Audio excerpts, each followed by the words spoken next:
Well, hello, everyone, and thanks for joining us today for our next episode of Mixed Messages with Jeff Bogue. My name is Joe Caruso, and I'll be your host as we dig into today's topic. Well, from news sources to comedians, friends to advertisements, it seems everyone has an idea of how we should think and live and make decisions. But when everyone disagrees, how do we cut through the noise? And how do we sift through all of that information overload and choose what governs our lives? Well, we've been processing these things, and our leadership's praying for all of us, so we want to offer a resource to navigate some of the day's most pressing topics and questions. For instance, Jeff. Yes, Joe? What do you think of the new Star Wars show Andor? It's really good, actually. It is really good. It's fantastical. Like, I happen to be wearing a Star Wars shirt for those of you that are just listening, and I am a Star Wars nerd. There's almost nothing made that I dislike, but it's way better than the other one. Like Rogue One's probably my favorite movie. I'm with you. I like that. Outside of the originals, I like the originals, and I like the newer ones. I don't like the prequels in the middle. You know, somebody just forgot to go to acting class apparently in those ones. Yeah, but even some of the like Boba Fett show, and what's the other one that Mandalorian? Yeah, like they're not nearly as good as this Andor. I like those. They're just different flavors, basically, which is what's unique about Rogue One. Like compared to all the other movies, like Rogue One has this like a grit to it. I think that's what I like about Andor so much. It's a lot good. of fun. Yeah, I like it a lot. And that's today's episode of No. Well, you know what's fascinating is like I actually can't. The last good movie I probably saw was Maverick. Oh, so good. And like others have all been disappointing. Mm-hmm. You wonder if all the energy is going into these shows. I mean, it certainly could be. There's some movies out there that I don't know if two pastors can recommend a movie with as many bad words in it as I was about to recommend, but not. There's another movie that came out this summer that was pretty entertaining. Not good as good as Maverick, but I really enjoyed that one as well. Yeah. Do you? This isn't today's topic, but like, I always look up the content of any movie I'm about to go see. Like, I go to IMDb. There's always a parent guide. Just tell me what's in the movie in terms of what I don't want to watch or listen to, and I don't like being surprised. So, and I get frustrated, honestly, because they ruin so many movies with so many unnecessary. Oh yeah, no plot development, just the things thing in it, and so I don't like it because I like movies and I enjoy this stuff a lot. I'm a guy that will watch a movie over and over and over again. Oh yeah. And Heidi, she just cannot understand that. So growing up, we did. But that. I raised my kids right; they watch it with me. Growing up, we did that with Back to the Future. Yeah. We watched it all the time. And then The Sandlot. Yeah. And sure. It was funny because as I got older and then like you can like stream them and stuff, I'm like, wait, there's cuss words in this? Like, I know, you don't remember them. They're not, well, no. We watched the like VHS recorded off of TBS versions. So they weren't there. And so... and neither of those movies are overwhelming, but at the same time, it was just like, oh, I didn't even realize that was in there. I watched movies when I was in college, and I thought they were so funny. So as my kids got like 9, 10, I was like, oh, you guys got to see this movie. And then you watch it with your children, you're like, what in the world was I thinking? Yeah, like but you're just numb and young and dumb, I guess. But yep. Anyway. Well, speaking of which, actually, no, I'm kidding. There's no segue from that to where we're going today. Nothing. This was this week's episode. Well, we do have a submitted question from one of our listeners, and make sure we're literally on the same page here. Fantastic. All right, so something that the listener says, something that's impacted me from the preaching we get at Grace Church is that we need to be defined and directed by God. Yep. And they have a good friend who it's obvious to them they want to live by their own expectations and then have God prove of it and not consider God in her own life. So the listener's asking, how do I start a conversation about being defined by God with someone who doesn't want to hear it? That's a really good question. The answer probably is you don't. So the premise of the question is, I know what Jesus wants for somebody's life. My friend doesn't want that for her life, and she doesn't even really want to hear about his goals or plans or hope for her life. And I would look at that and I would say, I actually would not force that conversation. What I would do is I would pray for that person every day by name. that God will give you a no-brainer moment to explain the reason for the hope that's within you. I think sometimes where Christians get such a bad reputation is that we force issues and we try to answer questions that people aren't asking. And in that sense, we deserve a bad reputation because we hate it when people do that to us. So if I get trapped by somebody and they're pushing an agenda on me, I hate that. Or if they're trying to sell me something I don't want, I hate that. I hate going onto the car lot to look at cars and a salesman won't let me go. And et cetera, right? So we hate that when that happens to us. Other people hate that too. And that's the way that our faith comes across, right? Now, what's hard is I'm sure you love your friend. Right. And you want what's best for them, and you believe with everything in you that Christ is best for them. And what I would say is, like, we have to realize that there are times when our friends' openness to spiritual things is not our responsibility, and we do not have the ability to make them open. So what I want to be is a faithful friend. So I want to be present, I want to be close in, I want to be a consistent part of their life, and I want to ask God to work in their heart and to work in their life so that when they become open to the things of God, I am a trusted voice and source in their life, and I can get that expectation. But if it's healthy, I know that, for instance, that it's healthy for me to exercise every day. Sure. But I don't want to exercise every day, right? I just don't want to do it. I own a gym, and I don't want to exercise every day, right? And yet, with your physique, it would appear you do it 8 hours a day. You would think that I exercise every day, but I don't like exercising, right, in that way. You pointing out that I need to do it is actually going to make me less likely to do it.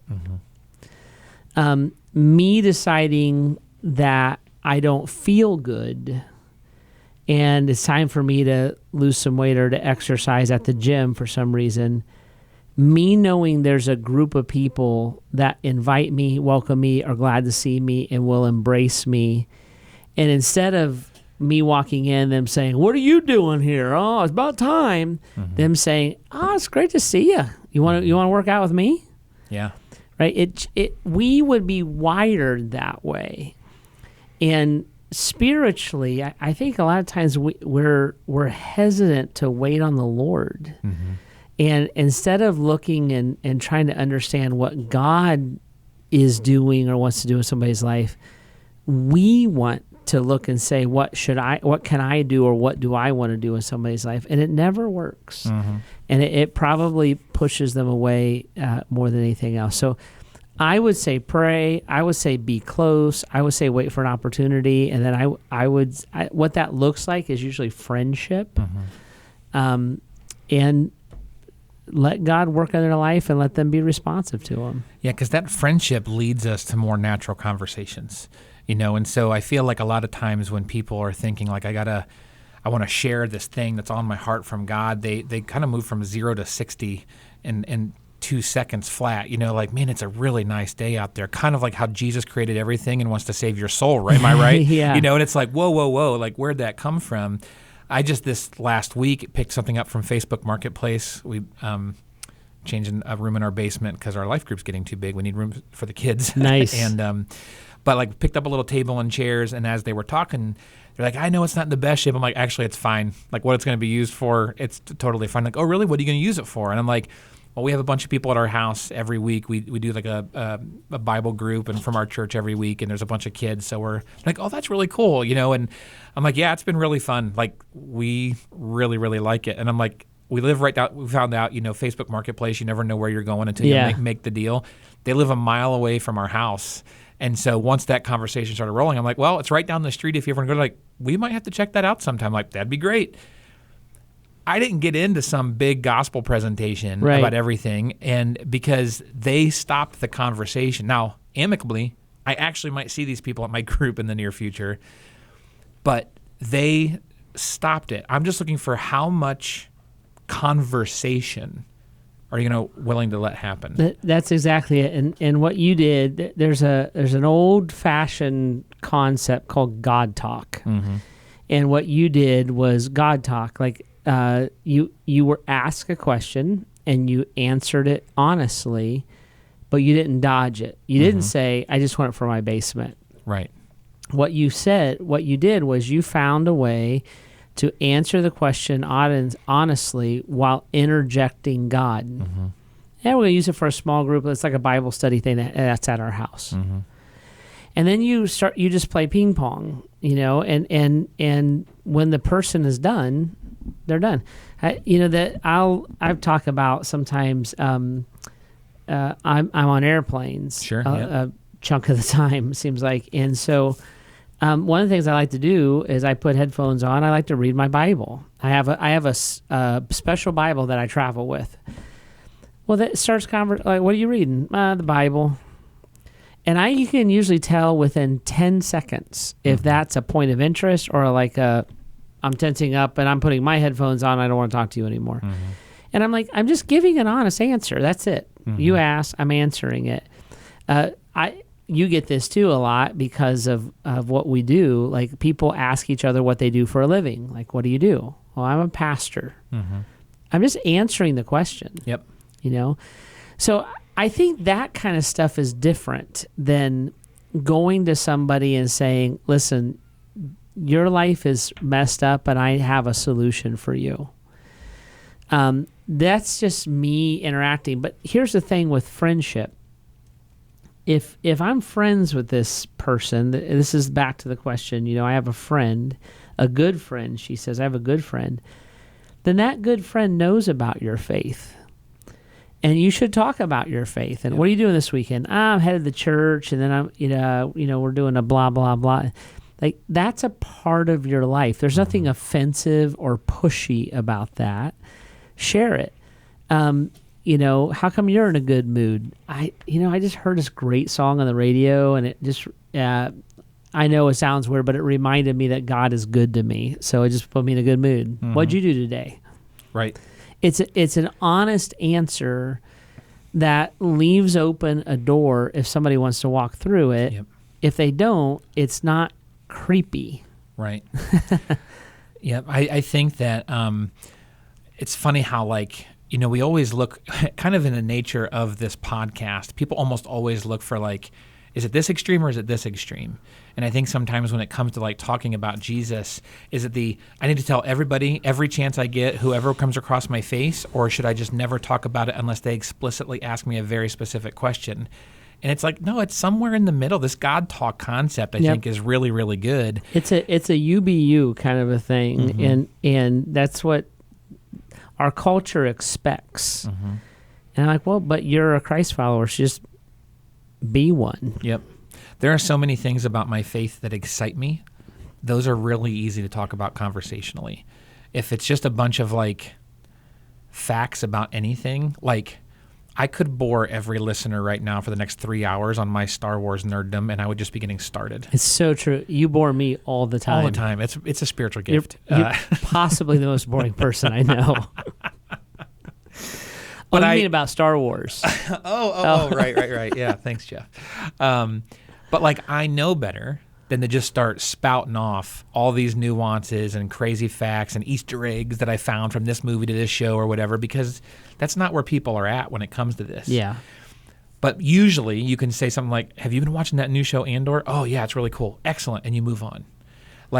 Oh, have you seen that thing? Have you heard about, when you're excited about something, it naturally comes out in that God talk that you're referring to.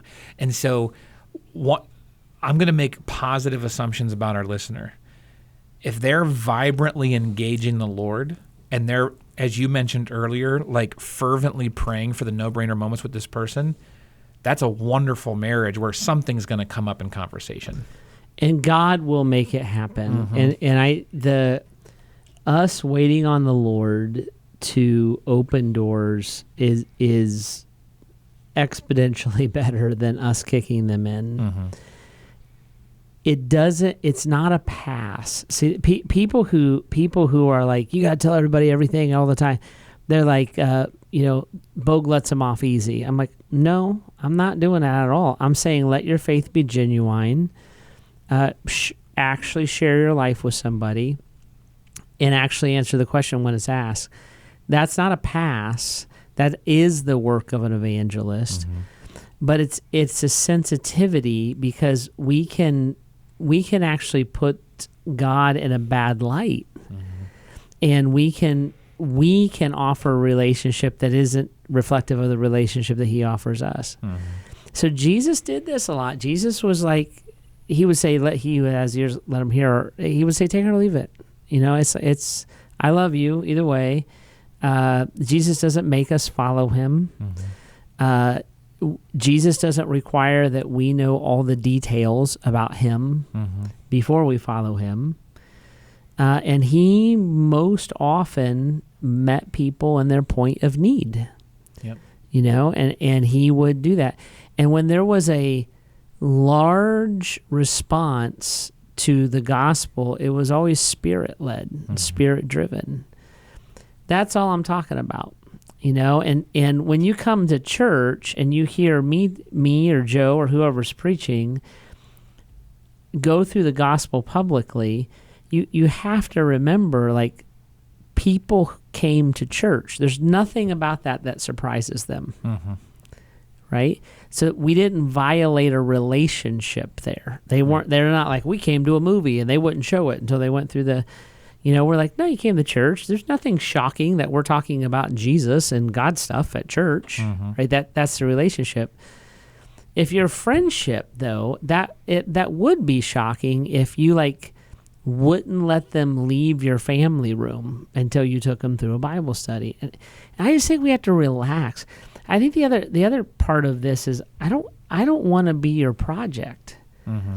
I don't want to sit down and have a conversation with you, and then somehow you tell me, yeah, I had a school assignment to talk to a pastor. I'm like, oh, I thought we were visiting. Yeah. Everything about that's disillusioning. Mm-hmm. Yeah, I'm trying to share my faith more. Mm-hmm.